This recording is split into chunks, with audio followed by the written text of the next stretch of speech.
Добро вечер. Гледате 360 степени. Да ја видиме генералната најава за емисијата. Од 6 затворени базени што почнале да се градат со јавни пари во 2020-та, само во еден се плива. Зошто не се завршени и другите, иако рокот за градба бил 18 месеци? Значи на терен практично гради подизведувачот, а не оригиналниот подизведувач на подизведувачот гради вака на терен. Малце чудно, меѓутоа ситуацијата е таква каква е. Вели министерот за спорт на тема неизградени базени. Реакција од енергетската заедница по разрешувањето на двајца членови на регулаторната комисија за енергетика. Може би ја подкопува независноста на ова тело и сакав ова отворено да ви го кажам. Кај конкретните две лица за кои што и почитуваниот Орковски ни го постави прашањето, му кажавме дека има сериозни законски нарушувања. Регулација на интернет порталите, без најмалку тројца редовно вработени, нема регистрација. Бројката од 3 за регистрирање во овој регистар варно беше на средина. Тоа ќе биде многу тешко за локалните медиуми или регионалните. Агенцијата за млади и спорт во 2020 година склучила договори за изградба на затворени базени во Киселавода, Ѓорче Петров, Тетово, Кичево, Битола и Штип. Од 6 предвидени објекти, завршен е само еден, оној во Тетово, иако рокот за заокружување на градбата според договорите бил ист за сите, 1,5 година. За некои од нив склучени се анекси со кои е зголемена почетната сума на чинење на изградбата, а исплатени се и повеќе пари од тоа што е изведено на терен. Сторијата е на Михаил Милошевски. Пред точно 5 години во Кичево се удрија темелите за изградба на затворен базен. Рокот на изведба на пливачките базени е 18 месеци, но во разговори со изведувачите можеме да очекуваме уште поскоро да бидат поставени овие пливачки базени. Поминаа 3 пати по 18 месеци, но во објектот покрај основното училиште Санде Штериовски не може да се плива. Нема работници, нема табла со информација што се гради, а нема ниту чувари, иако има налепници што го сугерираат спротивното. Се обидовме и непречено влеговме и се прошетавме на градилиштето. Заклучени беа барем вратите, па има надеж дека не е оштетено и она што е изградено внатре. Овде се наоѓа недовршениот затворен базен, чија изградба започна пред 5 години, но веќе подолго време нема никаква градежна активност. Објектот постои, но е во лоша состојба. Градежен материјал е расфрлан наоколу, а работната механизација е исчезната. Првичниот рок за завршување беше октомври 2021 година, но овој рок беше пробиван неколку пати. Но целокупната слика и на лаик му е јасно. Има тука уште многу работа за да биде готово. Колку време објектот е без обезбедување, колку време нема работници, се обидовме да дознаеме повеќе од локалното население. Никој од тие што ги прашавме не знаеше дека се гради базен. Сега слуша одвостон, појма нема. Зато гледам нешто се работи тема. Нема чуено. Немате чуено за базенот? Немаме ништо чуено. Откако од нас разбраа за проектот, ги прашавме дали очекуваат во догледно време да биде пуштен во употреба. А не знам кој е поважно. 30 години болницата што се гради или базентот. Така. Не е проблем базентот да биде, можеме во корито да се капаме. А болница седет. Ама в болница да не можем да се излечам. Тоа е дискутабилно. Па би требало да се изгради, ама ако се вика за 4 години, долг период. Како и други работи во градов, мислам дека не. Така се поќе објекти вака дискусија што се остајни. Е направија болницата, опремија све, другата година е изградува, пак други е направија. Така иста е случајот и таму. Според податоците од Бирото за јавни набавки, базенот во Кичево почна да се гради врз основа на тендер во која беше предвидена изградба на уште 5 други. За базенот во Кичево во конкуренција со повеќе понудувачи, победила фирмата Енергоинвест Трейд од Скопје со понуда од 687.940 евра. Истата фирма ја добила изградбата на уште 4 други базени во Штип, Битола, Киселавода и Ѓорче Петров. Само за Тетово победила друга компанија, Евровија од Желино. Вкупно, за 6 базени било планирано да се потрошат 3 милиони 968.238 евра. За сите базени важат исти рокови, да се изградат за 18 месеци.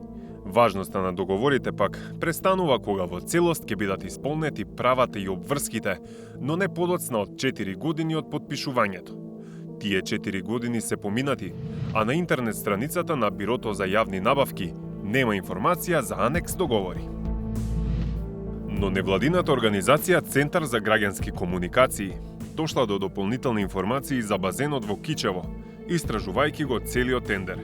Цената на градежните работи пораснала од околу 690 на 804.000 евра со анекс договор склучен во 2023 година, кој не е објавен на интернет страницата на Бирото за јавни набавки. Организацијата го открила бидејќи при анализите се потпира на оригинална документација, добиена по Законот за слободен пристап до информации од јавен карактер.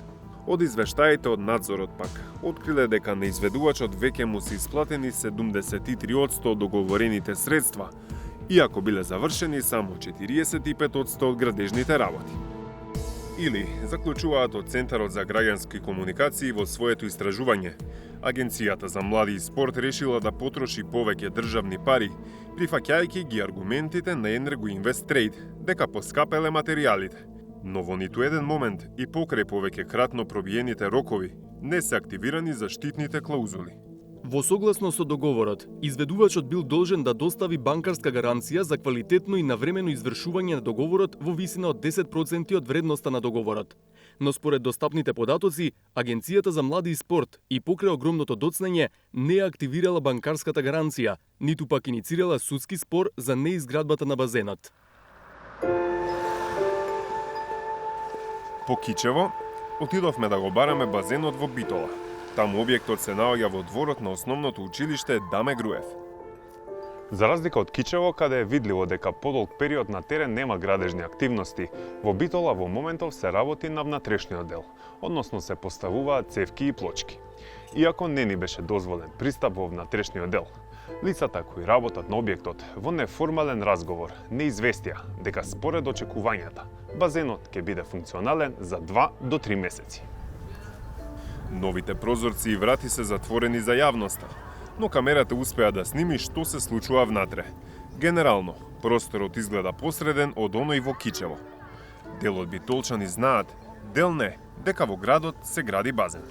Да, знаеме дека се гради, ма се гради многу време. Не знаеме, ни па не интересува, така сакат река на каква таму. Знаеме дека пуштаја таму се сликаја, ама Од Даме Груев до мојата куќа е 200 метра. Ја те и не знам. И во Битола, како и во Кичево, рокот е пробиван и продолжуван неколку пати. А за тоа нема јавно објавени анекс договори, и тоа не е единствената сличност со Кичево.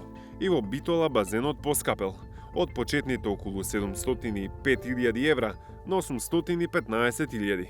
И тој анекс договор го нема на интернет страницата на Бирото за јавни набавки. Според извештаите на надзорот до кои дошле од Центарот за граѓански комуникации, во Битола се исплатени 74% од парите, што значително одстапува од процентот на завршени работи, 45%. Ги проверивме и другите базени. Само во Тетово е изграден и е во употреба од 2022 година. Тој во Киселавода е во напредна фаза, а се гради и во Ѓорче Петров, но таму има повеќе преостаната работа. Активно се работи и во Штип. Една од причините за застојот на изградбата во последната година е тоа што во август 2024 истекол договорот за надзор над изградбата на објектите. Тој бил со важност од 5 години, а е склучен во 2019 година. Па се обративме кај Зим Македонија, компанијата избрана да биде надзор над објектите што доцнат. Прашавме зошто според нив не се изградиле објектите и дали имаат регистрирано сериозни нерегуларности. Одговор не добивме. Истовремено, се обративме и кај изведувачот Енергоинвест Трейд. Нив ги прашавме зошто не стигнале навреме да завршат ниту еден базен, кога примерот со Тетово покажува дека можело, и тие ги игнорираа нашите прашања. Ни одговори Дарко Каевски, кој како директор на Агенцијата за млади и спорт стави подпис на првичните договори и во чие време почна изградбата. Најповолниот економски оператор е избран на почетокот на 2020 година и камен темелниците се поставени првите месеци од 2020 година. Со оглед дека овие базени имаа 18 месеци рок на изградба, а мојот мандат во агенцијата заврши во средината на јули 2020, не би можел да ви ги дадам конкретните одговори со оглед дека јас сум бил 3 или 4 месеци директор откако се започнати. Тоа се базените кои Наследник на Дарко Каевски од 2020 до 2024 беше Наумче Мојсовски. Стапивме во контакти со него. Му испративме прашања како што ни побара, но до затворањето на оваа сторија не добивме одговор. Правен наследник на агенцијата е Министерството за спорт, со кое раководи поранешниот колега на Мојсовски од ракометната репрезентација, Борко Ристовски. Тој веќе објави дека целиот проект за изградба на базените е под ревизија.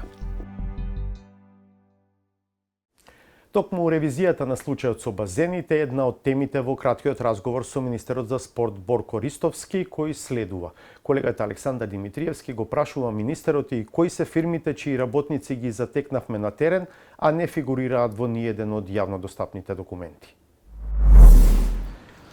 Министре Борко Ристовски, на почетокот на 2020 година тогашното раководство на Агенцијата за млади и спорт потпиша договор за изградба на 6 базени низ територијата на земјата, односно во неколку општини.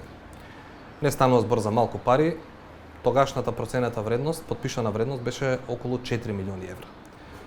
Еве 5 години подоцна изграден е само базенот во Тетово. Кој е виновен што не се изградени останатите 5? Па видите, не може никој друг да е виновен, освен луѓето кои што биле на раководната позиција и во Агенцијата за млади и спорт.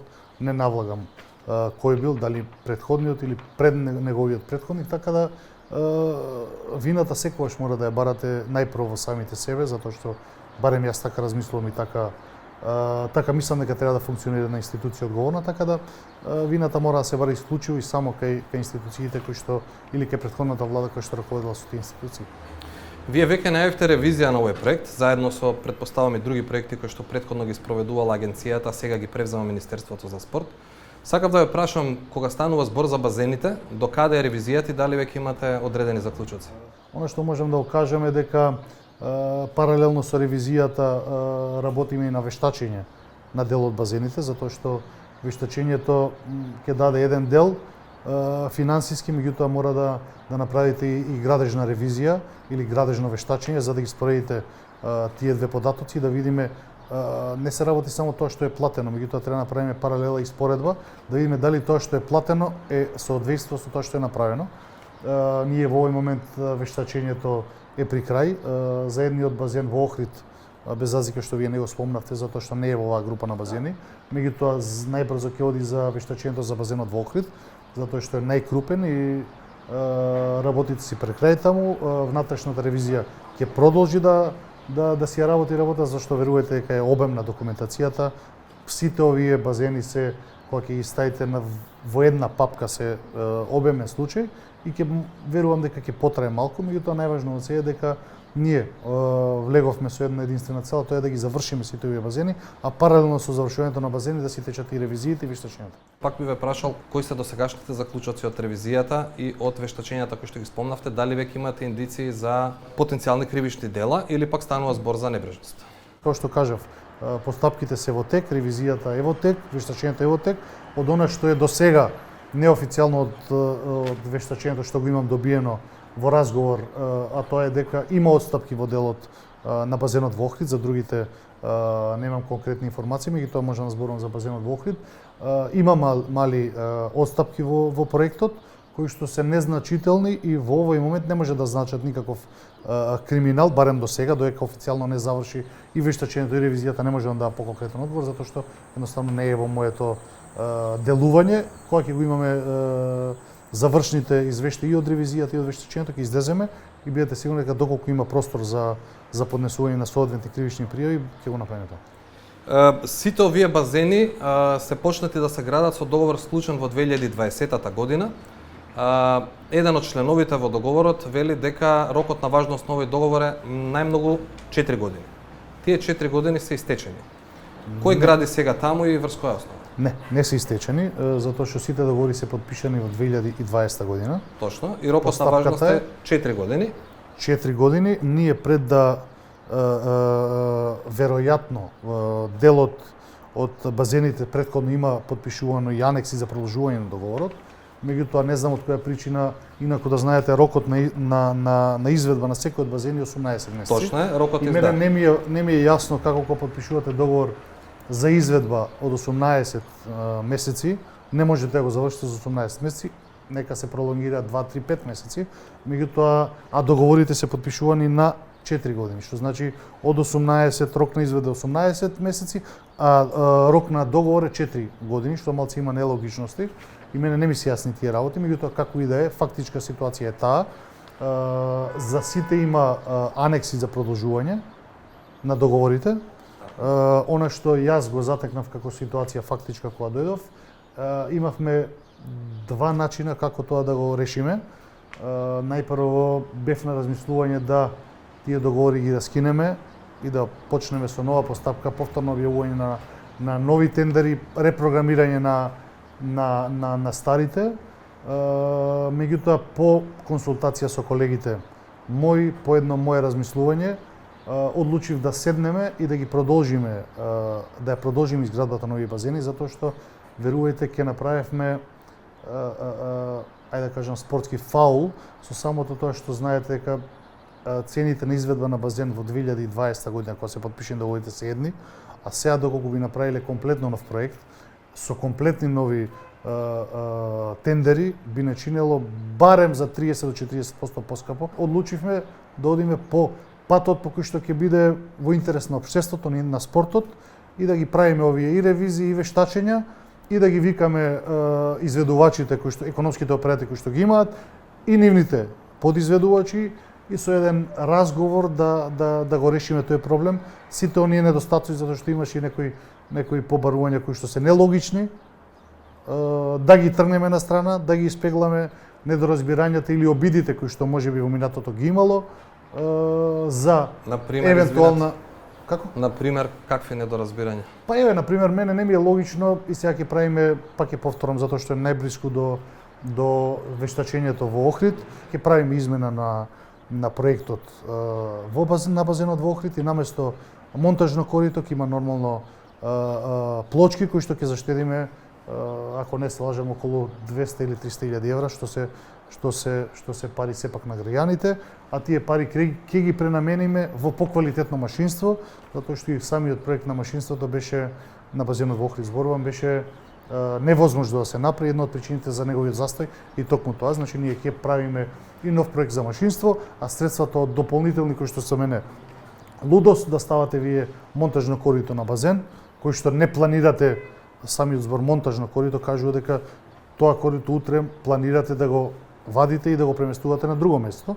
Во случајот конкретен не се планира никогаш да се вади тоа корито, а сепак се ставани такви корита. Така да тоа се дел од работите кои што се за мене нелогични. Зашто се правени, може да ви одговорим, можеби проектантот, можеби некој друг, не знам, јас не го знам одговорот, но и тоа апсолутно нелогично и токму затоа од практични причини, од финансиски аспект гледано, од логичен аспект гледано, мислам дека такви работи треба да и тие недостатоци да ги отстрануваме, пак е повторно се во интерес на спортот, побрзо завршување и во интерес на ставање во функција на тие базени. На терен, барем во Кисела вода, например, затекнавме дека на таблата е воведен изведувач на работите. Компанијата се вика Вивинто Тето, но името на таа компанија не може да се најде во оригиналниот договор, барем она што нам ни е достапно на Бирото за јавни набавки. Дали таа фирма е воведена подосна, дали е воведена со анекс договори во ваше време или претходно? Не, таа фирма е воведена претходно. Таа е фирма, мислам дека е трет подизведувач. Бидејќи во оригиналните договори воопшто не се споменуваат. Економскиот оператор, да, видите, тоа е практика на компаниите да добијат тендер за изработка на базени и да го дадат на подизведувач. Мислам дека првиот изведувач е Енергоинвест. Така е, точно. Вториот подизведувач е Евровија, а Евровија го има дадено на Vivient или Vivex, не знам точно како се вика компанијата. И ние затекнавме таа ситуација. Како што ви кажав, после завршувањето на, ајде да кажам, тој брейнсторминг на сите во министерство, одлучиме да ги повикаме и да одиме по патот, како што ви кажав, паралелно да си течат ревизијата, вештачењата, а ние да имаме разговор со компанијата на Vivient и да ги продолжиме разговорите. Значи на терен практично гради подизведувачот, а не оригиналниот подизведувач на подизведувачот гради вака на терен. Малце чудно, меѓутоа ситуацијата е таква каква е. Пак ќе повторам она што јас можам да кажеме за проектите кои што јас сум ги започнал, за кои што стоиме јас и целото министерство 100% позади тоа. Меѓутоа за оваа во конкретниот случај за текна ситуација можам само да ви ги пренесувам информациите кои што сме ги наследиле. Тоа е дека моментален изведувач е компанијата Vivient, со која што имавме доста коректни разговори, кои што јас кажав и јавно го кажувам транспарентно дека секоја компанија во одреден момент треба да биде општествено одговорна и да има одговорност кон работата која што ја презела да ја работи. Имавме неколку состаноци, на сите тие состаноци е нагласено и од моја страна едно од поборувањата беше да до крајот на летото сите базени бидат ставени во функција и предадени на локалните самоуправи. Тоа беше мојот услов за да продолжиме соработката или да се завршат тие базени.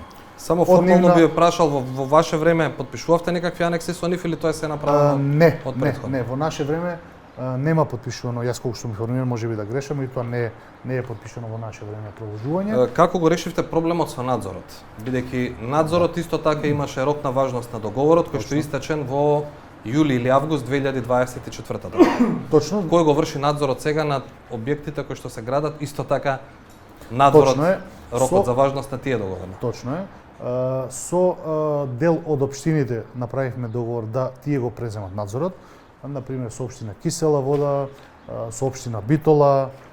Не сме отишле на увид во базенот во Кичево. Тој не е ни почнат не е продолжена работата во Кичево, се доека не го решиме надзорот, затоа што најпрво треба да имам состанок со градоначалникот на Кичево, да го потпишеме тој договор за надзор, за да го преземат тие надзорот, за да можеме да го продолжиме онаму каде што не може општината да го финансира тоа, ќе продолжиме ние со надзор. Едно сепак за крај, дали сметате дека договорите и анексите и продолжувањата кои што ги потпишувало претходното раководство се целосно законски изведени, независно од вашата волја, нели, да сакате да ги завршите базените и да не се создаваат дополнителни трошоци? Не би можел да кажам, се доека не се завршат официјалните, нели, и ревизорски извештаи и вештачењата. Она што можам да го кажеме дека има многу нелогичности во договорите. Тоа е така, гледате дека се потпишуваат договори за изведа на 18 месеци, а договори за 4 години, што само по себе се коси со некаква си логика во размислувањето, меѓутоа, оно што јас можам да кажам, а се однесува во однос на Министерство за спорт и мојата работа или нашата работа како Министерство, а тоа е дека ние транспарентно во секој проект кој што сме го почнале до сега, сме го завршиле, можеме да даеме гаранција, а се останато што е почнато од минатото, можам само да упатам на ревизорските извештаи, кои што кога ќе завршат и вештачени ревизорски извештаи, ќе бидат даени на увид на јавноста и секој ќе има можност да си го толкува тоа како мисли дека треба да толкува, а доколку има простор за кривични пријави, нормално дека ќе го направиме тоа. Ви благодарам многу на времето. Благодарам на вас.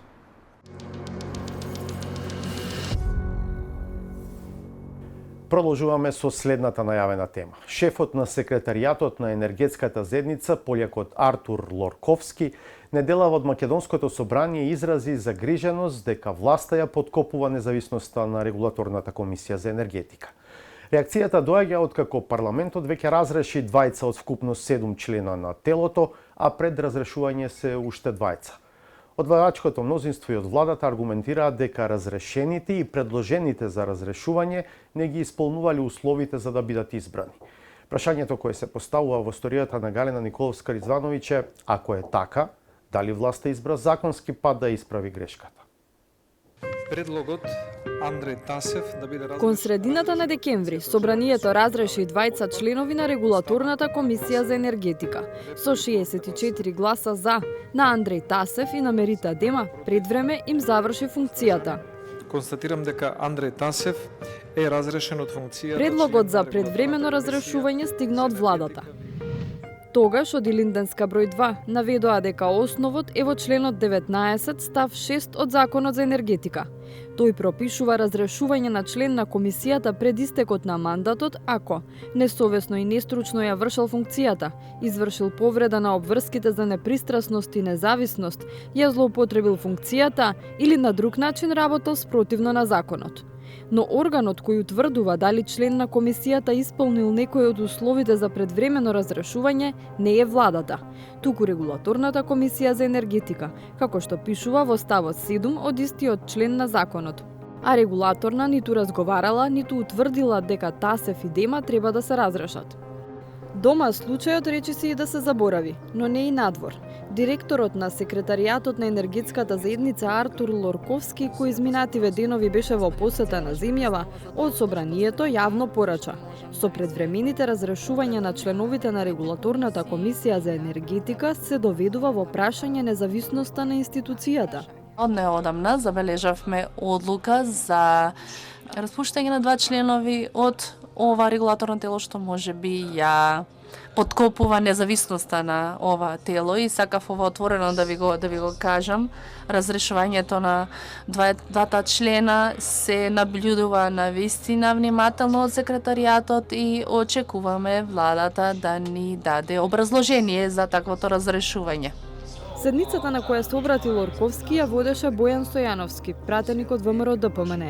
Како председател на Комисијата за економски прашања, труд и енергетика, вели дека подготвиле писмено образложение кое ќе му го достават на представникот од енергетската заедница.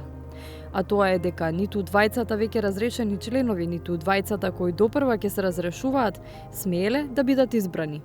Кај конкретните две лица за кои што и почитуваниот Лорковски ни го постави прашањето, му кажавме дека има сериозни законски нарушувања, односно согласно членот 17 ставот 3 од Законот за енергетика не го исполнуваат условот да во последните 15 на години имаат 10 години работно искуство во секторот на енергетиката и токму затоа собранието ја донесе таа одлука.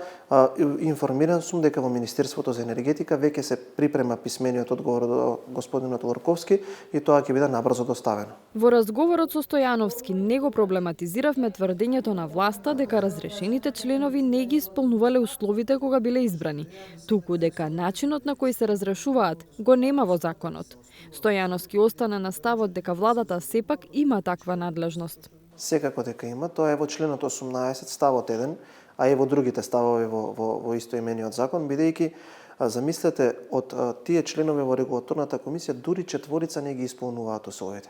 За овие двајца што конкретно беа разрешени, го кажав основот, додека другите двајца не го исполнуваат условот да еден биде именуван кој што ќе работи во секторот на економијата, другиот во секторот на правните работи, со што доколку вие како влада не направите одредена исправка од аспект на легализирање на ова тело, вие ќе дојдете во сосема друга колизија со други законски основи, каде што имате лица кои што ќе примаат плата од буџетот, именувајќи на функција која што не исполнуваат услови за неа. Со членот 18 од Законот за енергетика на кој се повикува Стојановски се уредува именувањето на председател и членови на регулаторната комисија. Престанокот на мандатот, откако веќе биле именувани лицата, е разработен во членот 19.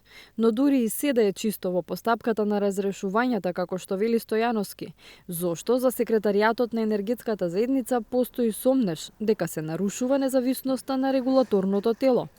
Бидејќи секако има право, тој како председател или директор на секретаријатот треба да се грижи за да има тоа тело независна улога и му требаат дополнителни информации. Сметам дека е коректно што побара од еден орган како Министерството за енергетика писмено да му ги образложи сите овие работи, нормално повикувајќи се по членовите на законите. Само да нагласам, ова не е прв пат вака да се случи една ситуација, имавме исто така во 2017-та, во 2018-та, но коректно е од негова страна, тоа му е работа на човекот, дојде побара, ние писмено ќе му одговориме и понатака ќе можеме веќе да влеземе во некој диалог кој што е институционален и јас верувам дека ќе овие работи ќе му бидат доволно ставени на знаење и појаснети за да не се сомнева дека некој во оваа држава има интенција да влијае на независноста на ова тело, бидејќи е многу клучно во работењето или во благосостојбата на граѓаните и стопанството.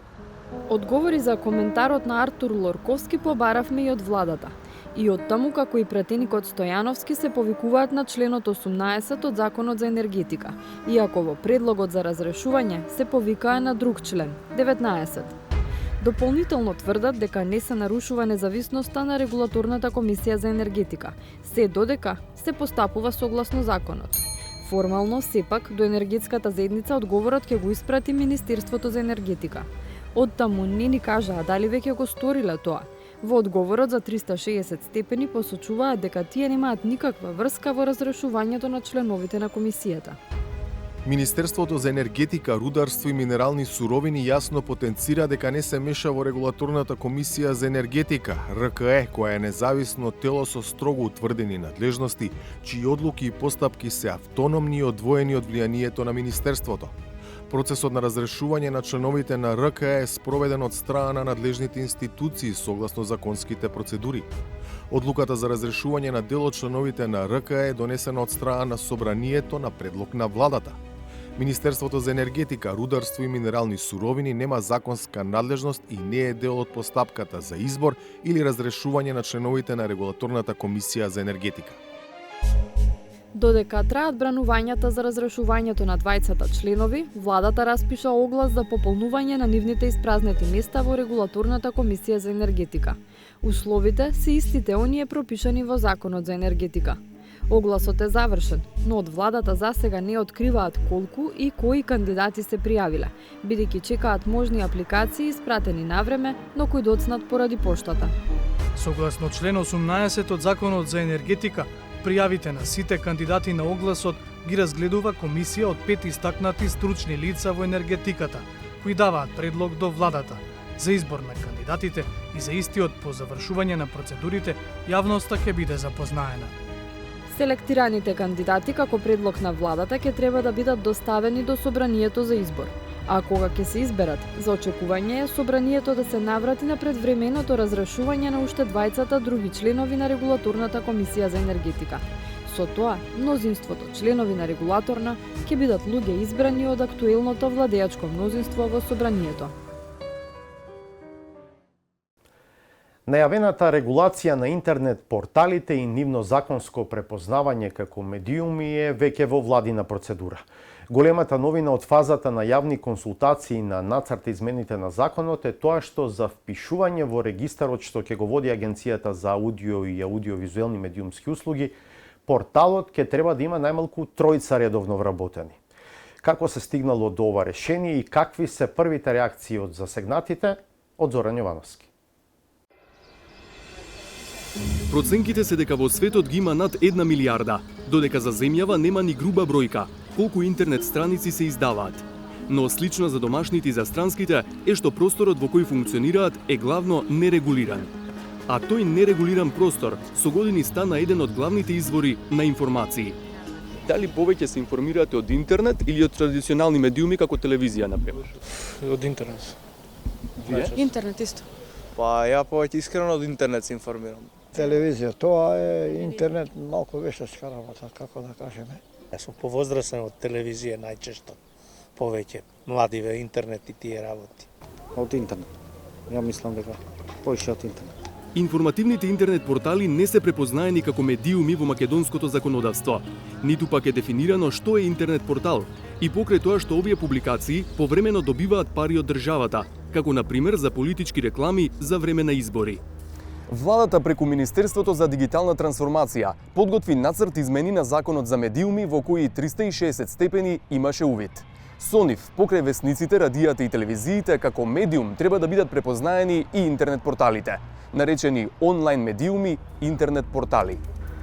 Со измените, првпат се пропишува за издавач на медиум да се смета правно или физичко лице кое врши комерцијална или непрофитна дејност на публикување информативни, образовни и забавни содржини преку онлайн медиуми, интернет портали. Но има услови. Доколку има впишано дејност во Централниот регистар на Република Северна Македонија, има седиште уредништво во Република Северна Македонија и на своје име има регистрирано македонски МК или МКД интернет домен. Тоа значи дека сите ентитети што имаат повеќе од еден производ, например весник и портал, најверојатно ќе треба да регистрираат посебно правно лице за порталот. Сигурно е само дека исклучок од ова правило се телевизиите. За нив пишува дека можат да бидат издавач на онлайн медиум, интернет портал, без да ја впишат дејноста во Централниот регистар. Сите овие услови, плюс уште еден, онлайн медиумот, интернет портал да има најмалку тројца вработени, ќе мора да бидат исполнети за впишување во регистарот на издавачи на онлайн медиуми и интернет портали. Регистарот ќе го води Агенцијата за аудио и аудиовизуелни медиумски услуги. Од Министерството за дигитална трансформација велат дека идејата за законски измени потекнува од Сдруженијето на онлайн медиуми, невладина организација создадена од неколку интернет портали.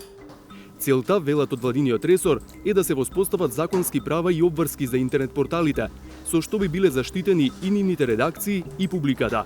Но потенцираат, тоа нема да значи дека ќе се затворат порталите кои нема да ги исполнат условите. Законот предвидува опција и да не се регистрираат, односно не може на онлайн медиум да се забрани да действува.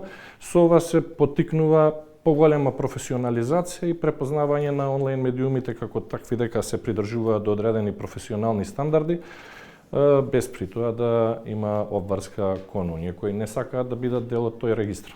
Или, клучно во измените всушност е создавање на регистар на онлайн медиуми и интернет портали, кои ќе се сметаат за професионални. Првично, откако се усогласија со сите засегнати страни кои не се дел од органите на државната управа, влегува во владина постапка и се усогласија со сите институции и сега е во крајна фаза усогласувањето со секретаријат за законодавство, повеќе се работи од номотехнички аспект, но секако и усогласено со други закони и евентуално противречности. Така да се очекува да се усвојат од страна на владата во следните 2-3 недели. Убавка Јаневска е главен и одговорен уредник на интернет порталот Дума со седиште во Велес, кој најчесто обработува теми од Вардарскиот регион. Таа смета дека условот со кој се бара минимум тројца вработени за да се влезе во регистарот ќе биде проблем за собствениците на помали портали. Тоа ќе биде многу тешко за локалните медиуми или регионалните, бидејќи во моментов ние имаме суштествен проблем да се одржиме всушност, да обезбедиме финансиски средства за двајца вработени и исто така да ги обезбедиме средствата кои што ни се потребни за да ги подмириме комуналиите, интернетот и телефонот. Јаневска вели дека ваквиот услов води кон нивно откажување од професијата. Особено имајќи ја во предвид, нели, последната анализа што ја направи ССНМ, каде што детектираше пустини, медиумски пустини во нашата држава, значи цели едни подрачја во кои што нема локален медиум и нема локална информација, значи граѓаните не знаат што се случува ако дописниците направат по некој прилог, па тоа се емитува на националните телевизии. За критиките од локалните и регионалните портали и опасноста од нивно згаснување, од Министерството велат дека предлогот за тројца вработени е еден вид компромис. Ние го објавивме законот на ЕНЕР и добивме и такви мислења и добивме и обратно каде што пак се бараат и повеќе вработени за да биде тоа да се поттикне една поголема професионалност на медиумите, така да мислам дека бројката од 3 за регистрирање во овој регистар воваму беше една средина помеѓу тие два моста. Во Сдруженијето на интернет портали се задоволни од подготвените законски измени. Велат дека порталите повеќе нема да бидат во сива зона, иако потенцираат дека и сега голем дел функционираат според професионални стандарди. Ќе стигнеме до момент каде што секој што сака да работи како портал, односно медиум, во светот на интернет порталите, ќе мора да биде регулиран од аспект да има компанија, да има управител, да има нели седиште на тоа, да има вработени импресум, истакнат ценовник и така натака, да се почитуваат некои правила и норми како за секој останат медиум, дали е телевизија, радио или печатен медиум, сеедно, да бидеме и ние во тој контекст, со тоа што веќе ќе се надеваме дека масовното отварање на интернет портали како наједноставно во моментов, да речем, во делување на условен бизнис, да го намалиме со тоа што ќе се регулираат. Сметаат дека ова не е битка што е завршена и дека има уште 2 точки на кои треба да се работи. Едната е измени во Законот за авторски права, за новинарскиот труд да биде заштитен од крадење. Втората е државна поддршка за професионалните интернет портали. Тие што ќе се регулираат да можат да добиваат некакви субвенции од државата за кои што ние се уште работиме на предлозите, секако со луѓе од владата, но константно сме во во да речам некакви преговори, односно разговори за тоа како може владата да му помогне на овој сектор во медиумскиот дел. Регулирањето на интернет порталите ја отвора и вратата за поголема контрола на трошењето државни пари за платено политичко рекламирање за време на изборните кампањи, со оглед дека рекламите на партиите ги плаќа државата преку Државната изборна комисија. Иако тоа никој не го кажува во оваа фаза, известно е дека во иднина само порталите од ново предвидениот регистар кој ќе го води АВМУ ќе можат, на пример, да се пријават за политичко рекламирање за време на избори, кое се плаќа од државниот буџет. Во 360 степени наред е новото издание на рубриката Саботажа.